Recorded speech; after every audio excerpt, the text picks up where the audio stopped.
বন্ধুরা এই ভিডিওটি লক্ষ্য করে দেখুন, এই ছোট ভাইটি পেপসির দোকান থেকে একটি পেপসি তুলে তার বড় বোনটিকে দেয়, বলে আমি পেপসিটি খাবো।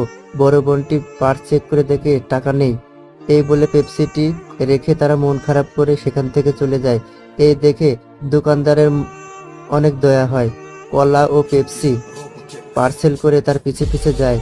এইদিকে তারা ভাই বোন মিলে একটি বাড়ির সামনে যায়, পার্স চেক করে তারা দুজনে ওখানেই ঘুমিয়ে যায়। এরপর মেয়ে এসে তার পার্সেলের ভিতরে কিছু সংখ্যক টাকা রেখে মেয়েটিকে দিতে যায়। বন্ধুরা ভিডিওটি ভালো লাগলে চ্যানেলটিকে সাবস্ক্রাইব করে দিবেন। এরপর পাশে পার্সেলটি রেখে এরপর চলে যায়। তারা ঘুম থেকে উঠে দেখে পার্সেল, তখন পার্সেল চেক করে দেখে কলা, পেপসি এবং কিছু টাকা। এই বলে তারা আল্লাহর কাছে শুকরিয়া জানায়। বন্ধুরা মা বাপকে ভালোবেসে থাকলে লাইক দাও। এরপর মেয়েটি অনেক খুশি